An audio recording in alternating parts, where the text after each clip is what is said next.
Afternoon, guys. Saturday afternoon here on the balcony. Not been out today. Been catching up on Typhoon Kristine, which has exited the Philippine area, moving away. However, a new announcement is that there is another typhoon or a superstorm coming this way, and that is called Typhoon Leon, or Kong Tay in the international language of typhoons.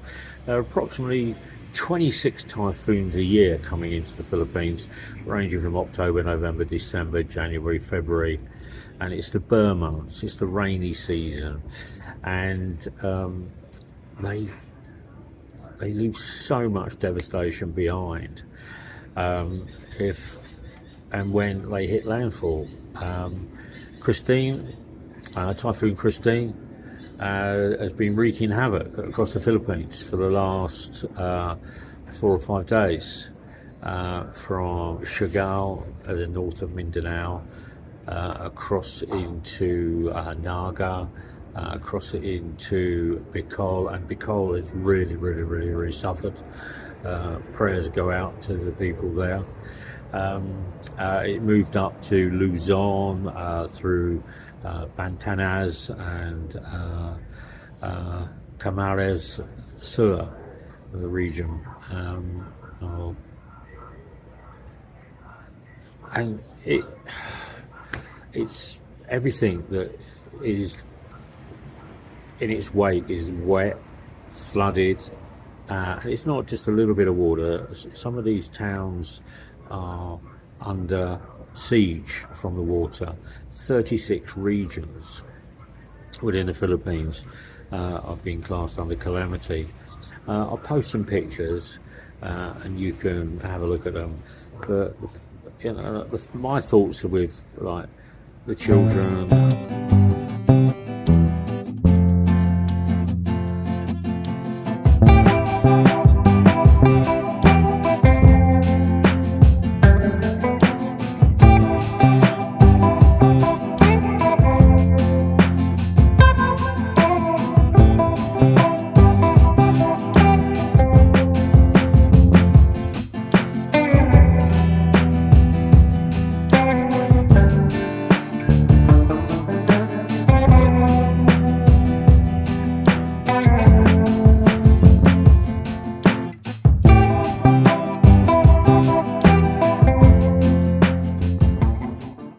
The bus drivers, the airport staff, the main port staff, because they can't get to work, they can't actually physically do their day-to-day job because of the water level, because of the dangers, because of the landslides, and because of the health risks, and because food and supplies and petrol and diesel and water can't get into the region, into that area, and it's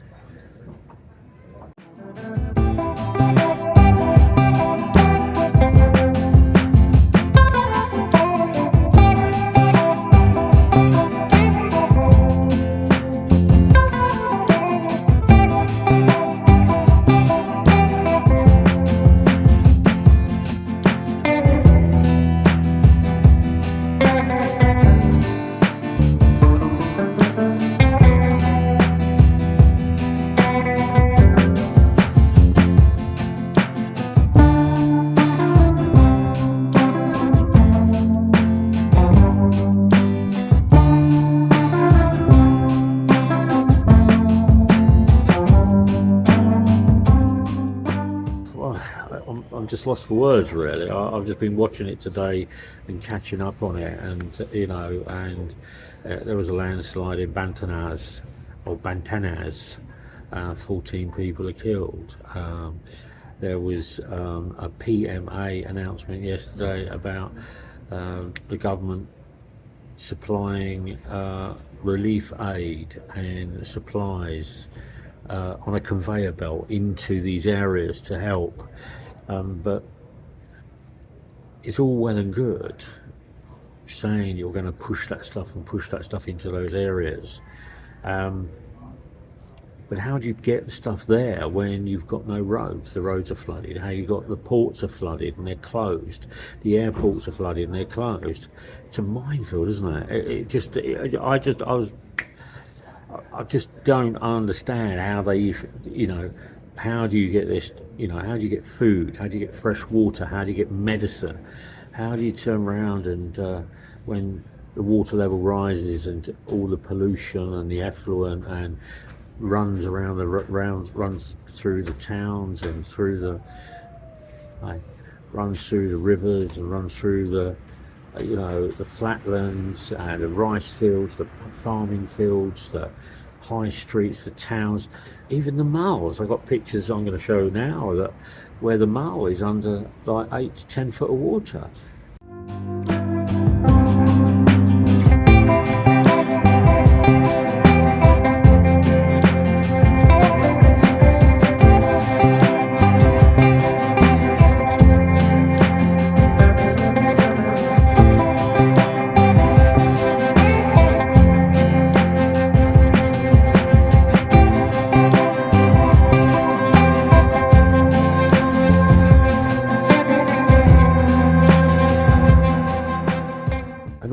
Goods in there, all the food goods are all going to be contaminated, so you can't eat them. The water's contaminated.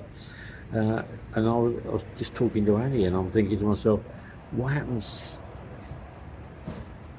when it starts to dry out, and then you've got another typhoon coming this way, which will turn around, and if it hits landfall, will then turn around and add to that damage, add to that disaster in that region and that area. And then when it starts to dry out, then you've got the fear of mosquitoes and the fear of dengue and the fear of, animals and poisonous snakes that are coming in, that will end up coming into the towns.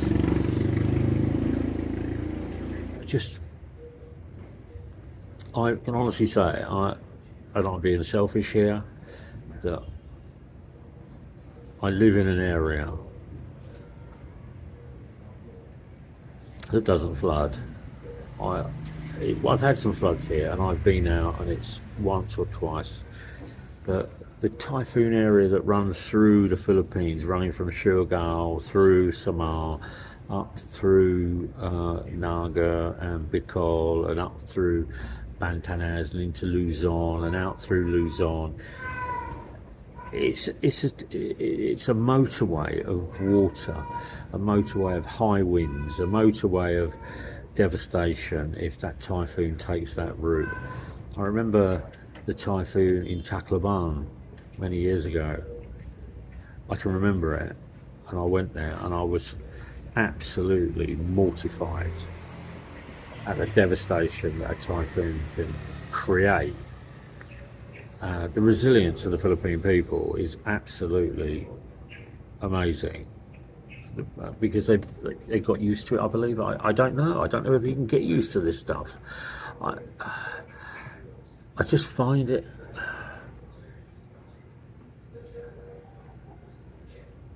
I just find myself helpless. That's all I can say. I just find myself helpless. I can look at it and I can talk about it, but you can't get to these areas because everything is underwater, everything's flooded, everything's in turmoil. But anyway, to the people of Bicol, Godspeed. Stay safe if you can call it staying safe. The people in Bantanas, prayers to you. The people that are in Luzon, that have just picked up the flooding and the devastation that has come through north of Manila.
everything from PMA and the disaster and the government and the Inquirer and Rappler, and they're all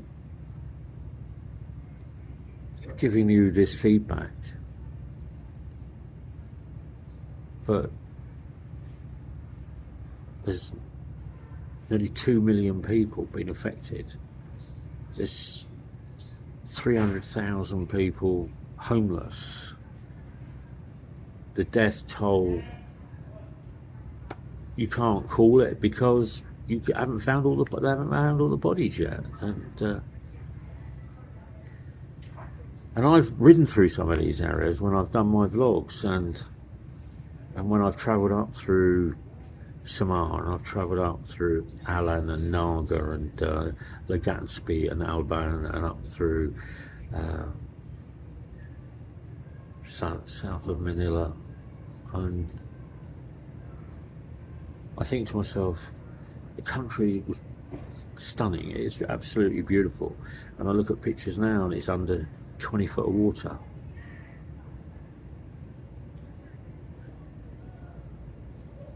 Nature can be heartless, can be devastating, but I still love the Philippines. I still love that resilience and that get up and go.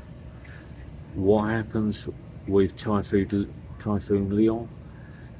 I pray it doesn't hit landfall. I pray it passes by, does its damage, does its worst in the ocean. However, it will end up at landfall on some country in Asia if it doesn't touch the Philippines. That could be Vietnam, it could be another country. I've got two friends that are stuck in Manila because there's no flights. I've got a subscriber of mine who's stuck in Bicol because of the ferry ports. There are no ferries, no seas, because no ships because of the rough weather. And I got 3 friends that are outside the Philippines, one in Singapore, one in Hong Kong, 2 in Hong Kong and 1 in Singapore, trying to get back into the Philippines. 2 of them did visa runs to Hong Kong. Well, I have to wait in the queue with everybody else, because there are a lot of people waiting to come back to the Philippines, but there are also a lot of people trying to get out of the Philippines to go to work, OFWs, Arabia and stuff like that. So, anyway, have a look at the pictures. Thought-provoking is what I can say, really. Thought-provoking. But I'm on the balcony. It was raining heavily this morning, but it's not flooded, it's dried up. And it's blue skies with some clouds, but they're white fluffy clouds. And there's no wind. There has been a lot of wind over the last couple of days. Anyway, like, share, subscribe. Share with your friends, guys.